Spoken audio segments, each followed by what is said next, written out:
Welcome back to my YouTube channel. ADR ক্যান্ডিডেটৰ কাৰণে বহুত ভাল খবৰ, বহুত ডাঙৰ খবৰ। যোৱাবাৰৰ তুলনাত এইবাৰ আপুনি চাকৰি পোৱা চান্স দুগুণ। যোৱাবাৰৰ তুলনাত এইবাৰ বহুতে চাকৰি পাব, এইবাৰ বহুত ক্যান্ডিডেটে চাকৰি পাব, কম নম্বৰ পালে চাকৰি পাব। এই কথাটো মই পৰখিয়ে কৈছিলোঁ, কিন্তু বহুতে বিশ্বাস কৰা নাছিল, প্ৰমাণ খুজিছিল। এতিয়া মই প্ৰমাণ লৈ আহিছোঁ আৰু কথাখিনি সকলোখিনি বুজাই দিম ধুনীয়াকৈ। আপুনি সকলোখিনি বুজি পাব যে আপোনাৰ এইবাৰ চাকৰি পোৱা চান্সটো বহুত বেছি। ঠিক আছে, এইটো এটা অফিচ মেমৰেণ্ডাম হয় গভৰ্ণমেণ্ট অফ আছামৰ ডিপাৰ্টমেণ্ট অফ পাৰ্চনেল। ঠিক আছে, ইয়াতে আপুনি যোৱাবাৰ কি দেখা পাইছিল? অভাৰলেপিং দেখা পাইছিল। অভাৰলেপিংটো আগতে এবাৰ বুজি লওক যদি কোনোবাই বুজি নাপায়। যোৱাবাৰ কি হৈছিল, ধৰা হ'ল এজন কেণ্ডিডেট, গ্ৰেজুৱেশ্যন কৰা কেণ্ডিডেট এজন, কম্পিউটাৰ কৰা আছে। এই কেণ্ডিডেটজনে কম্পিউটাৰৰ কোৰ্চ কৰি থৈছে, চাৰ্টিফিকেট লৈ থৈছে, ষ্টেন'গ্ৰাফাৰৰো চাৰ্টিফিকেট লৈ থৈছে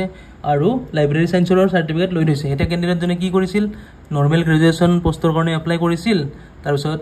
গ্ৰেজুৱেশ্যন উইথ কম্পিউটাৰৰ কাৰণে এপ্লাই কৰিছিল, গ্ৰেজুৱেশ্যন উইথ আপোনাৰ ষ্টেন'গ্ৰাফাৰৰ কাৰণে এপ্লাই কৰিছিল, গ্ৰেজুৱেশ্যন উইথ লাইব্ৰেৰী চায়েন্সৰ কাৰণেও এপ্লাই কৰিছিল, সেই পষ্টৰ কাৰণে এপ্লাই কৰিছিল। তাৰপিছত গ্ৰেড 3 আৰু ড্ৰাইভাৰৰ কাৰণে এপ্লাই কৰি থৈছিল, গ্ৰেড 4ৰ কাৰণে এপ্লাই কৰি থৈছিল। ল'ৰাজন আছিল পঢ়াত বহুত ভাল আৰু গোটেইকেইটা পষ্টতে গোটেইকেইটা এক্সামতে পাছ কৰিছিল, মানে মেৰিট লিষ্টত নাম আহিছিল, গোটেইকেইটাতে চাকৰি পাইছিল। তেতিয়া কি হৈছিল এনে ক্ষেত্ৰত, যে ল'ৰাজনে এটা পষ্টতে জইন কৰিব, এজন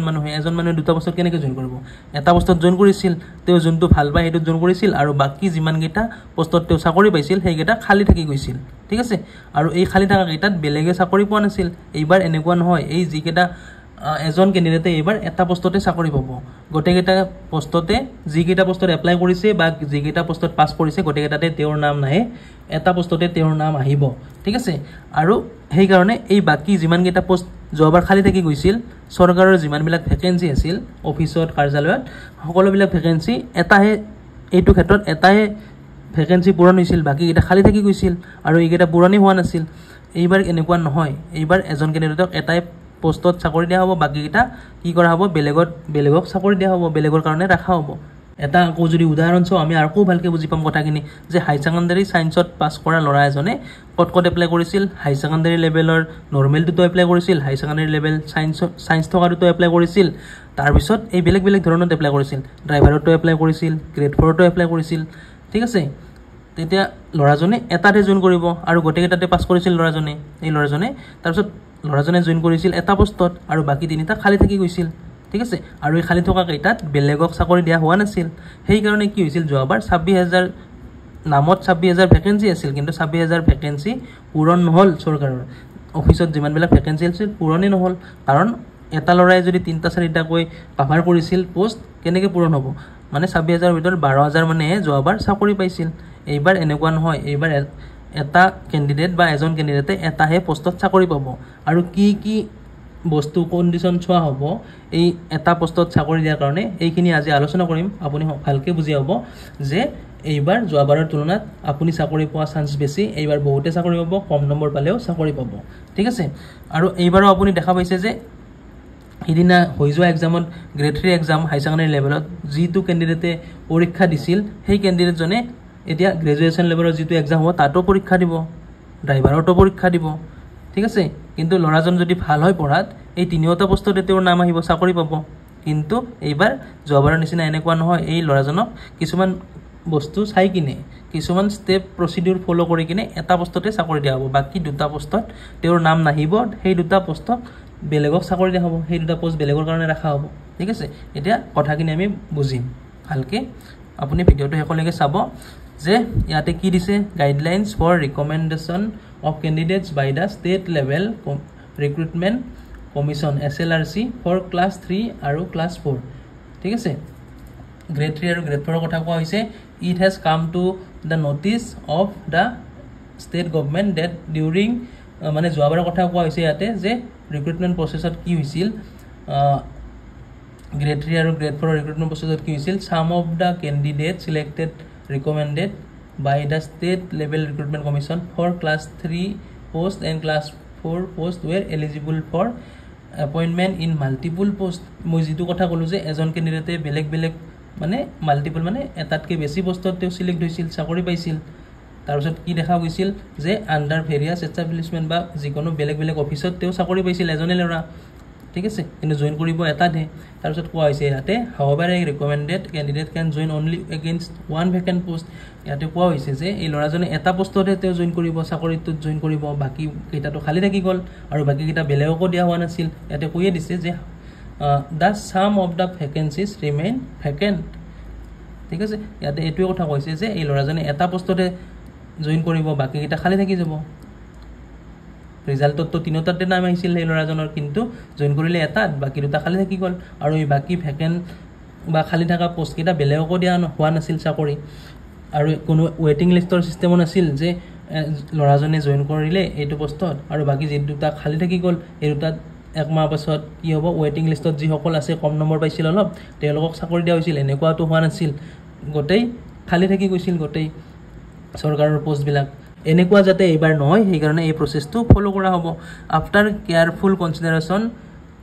অফ অল এসপেক্ট ওপৰৰ কথাখিনি চোৱাৰ পিছত ইট হেজ বিন ডিসাইডেড এইখিনি কথা ডিসাইড কৰা হৈছে যে to adopt the following procedure তলত যেখিনি প্ৰসিডিউৰ আছে এইখিনি প্ৰসিডিউৰ ফলো কৰা হ'ব for recommendation of candidates by the SLRC for class 3 আৰু ক্লাস 4 ক্লাস 3 আৰু ক্লাস 4 এইবাৰ চাকৰিৰ কাৰণে এই চাৰিটা প্ৰসিডিউৰ ফলো কৰা হ'ব যাতে এটা ভ্যাকেন্সিৰ কাৰণে এটা এজন ক্যান্ডিডেটে হে চাকৰি পায় যোৱাবাৰৰ নিচিনা এজন ক্যান্ডিডেটে যাতে চাৰিটা চাকৰিত নাম নাহে তেওঁৰ ঠিক আছে যোৱাবাৰ ওভাৰ লিভিংৰ ফলত 26000 ক্যান্ডিডেটৰ ভিতৰত মাত্ৰ 12000 মানে চাকৰি পাইছিল বাকিখিনি খালি থাকি গৈছিল এইবাৰ এনেকুৱা নহয় এইবাৰ বহুতে চাকৰি পাব যোৱাবাৰৰ তুলনাত 4000 5000 মান বেছি ক্যান্ডিডেটে চাকৰি পাব এইবাৰ সেই হিচাপে আপুনি কম নম্বৰ পালে হ'ব যোৱাবাৰৰ তুলনাত ঠিক আছে এতিয়া চাওক কি স্টেপ ফলো কৰা হ'ব কি প্ৰসিডিউৰ ফলো কৰা হ'ব সকলোতকৈ প্ৰথমে a candidate who qualifies for multiple post of different grade pay under the various establishment offices shall be recommended for the post of highest grade pay ইয়াতে কোৱা হৈছে যে যদি এজন ক্যান্ডিডেটে এই তিনিটা পোষ্টত চাকৰি পালে ঠিক আছে তিনিটা পোষ্টতে তেওঁৰ নাম আহিল তেতিয়া এই তিনিটা পোষ্টৰ কোনটোত স্যালাৰি সবচে বেছি হেইটো চোৱা হ'ব আৰু যোনটোত স্যালাৰি সবচে বেছি এই পোষ্টত এই ল'ৰাজনক চাকৰি দিয়া হ'ব আৰু বাকি খালি থকা পোষ্ট দুটা বেলেগক দিয়া হ'ব চাকৰি এই দুটা পোষ্টত এটো কথা কোৱা হৈছে যিটো চাকৰিত দৰমহা বেছি এই চাকৰিটো এই পোষ্টটো দিয়া হ'ব এই ল'ৰাজনক ক্যান্ডিডেটজনক নেক্সট আৰু কি প্ৰসিডিউৰ ফলো কৰা হ'ব a candidate who qualifies for multiple post of the same grade pay যদি কৈছে এই তিনিটা পোষ্টত ল'ৰাজনে চাকৰি পালে ধৰা হ'ল তিনিটাতে পাস কৰিছিল তিনিটাতে যদি স্যালাৰি সমান হয় তেতিয়া কি কৰা হ'ব এটো স্যালাৰিটো বেছি হিচাপত প্ৰথম স্টেপটো ফলো কৰা হ'ল কিন্তু যদি তিনিটাতে স্যালাৰি সমান হয় তেতিয়া কি কৰা হ'ব তেতিয়া চোৱা হ'ব যে recommended on the basis of his her specialized qualification required for a post ধৰা হ'ল এই তিনটা পোষ্টতে ল'ৰাজনে চাকৰি পালে তেতিয়া কি চোৱা হ'ব এবাৰ যে যদি ধৰা হ'ল এটো নৰমাল গ্ৰেজুৱেচনৰ পোষ্টটো এটো কম্পিউটাৰ থকা গ্ৰেজুৱেচন পোষ্টটো এই দুটাত চাকৰি পাইছিল কিন্তু এবাৰ কি চোৱা হ'ব যেটোত স্পেশালিষ্ট কোৱালিফিকেশন লাগা আছে যে এটোত কোৱালিফিকেশন আছে কম্পিউটাৰ গ্ৰেজুৱেচনৰ লগত কম্পিউটাৰো আছে তেতিয়া হলে এই হায়াৰ মানে এটা এক্সট্ৰা কোৱালিফিকেশন আছে গ্ৰেজুৱেচনৰ লগত এই পোষ্টত চাকৰি দিয়া হ'ব আৰু এইটো নৰমাল গ্ৰেজুৱেচন পোষ্টটো খালি থাকিব আৰু বেলেগক দিয়া হ'ব এটোত চাকৰি ঠিক আছে এই দুটা প্ৰসিডিউৰ হ'ল next a candidate who qualifies for multiple post of the same grade pay এবাৰ কৈছে যে গ্ৰেড পেও সমান তাৰছত with different requisite qualification under various establishment offices shall be recommended on the basis of his her higher requisite qualification এবাৰ কৈছে যে ল'ৰাজনে সিলেক্ট হৈছে দুটা পোষ্টত ধৰা হ'ল দুটা পোষ্টত সিলেক্ট হৈছে ইয়াতেও এটা কোৱালিফিকেশন লাগাইছে যে কম্পিউটাৰ আৰু গ্ৰেজুৱেচন লাগিব এইটো পোষ্টৰ কাৰণে এইটোটো পাস কৰিছে তাৰছত ইয়াতে গ্ৰেজুৱেচনৰ লগত ষ্টেনোগ্ৰাফাৰ পোষ্টটো আছে ঠিক আছে ষ্টেনোগ্ৰাফাৰ আৰু গ্ৰেজুৱেচন থকা পোষ্টটো তেওঁ পাইছে আৰু গ্ৰেজুৱেচন আৰু কম্পিউটাৰ থকা পোষ্টটো পাইছে তেতিয়া কি চোৱা হ'ব আমি তো গমে পালো এই দুটাতে এক্সট্ৰা কোৱালিফিকেশন আছে গ্ৰেজুৱেচনৰ লগত এটো কম্পিউটাৰ আছে এটো ষ্টেনোগ্ৰাফাৰ আছে দুটাতে পাইছে এতিয়া চোৱা হ'ব যে কোনটো কোৱালিফিকেশন বেছি ওপৰৰ ডাঙৰ এই কম্পিউটাৰ ডিপ্লোমাটো ডাঙৰ নে ষ্টেনোগ্ৰাফাৰ ডিপ্লোমাটো ডাঙৰ ইয়াৰে ডিসাইড কৰা হ'ব যোনটো ডাঙৰ হয় সেইটোত তেওঁক চাকৰি দিয়া হ'ব ঠিক আছে আৰু বাকি ৰৈ থকা পোষ্টটো বেলেগক চাকৰি দিয়া হ'ব ধৰা হ'ল কম্পিউটাৰটো ডিপ্লোমা কৰি ৰাখিছে 6 মাহৰ আৰু তেওঁ ষ্টেনোগ্ৰাফাৰ কোৰ্সটো কৰি ৰাখিছে 1 বছৰৰ তেতিয়া এই ডাঙৰ যোনটো হায়াৰ ষ্টেনোগ্ৰাফাৰটো তেওঁক চাকৰি দিয়া হ'ব নেক্সট কি কোৱা হৈছে নেক্সট আৰু এটা প্ৰসিডিউৰ আছে লাষ্ট তাৰছত আপোনাৰ গটেখিনি ক্লিয়াৰ হৈ যাব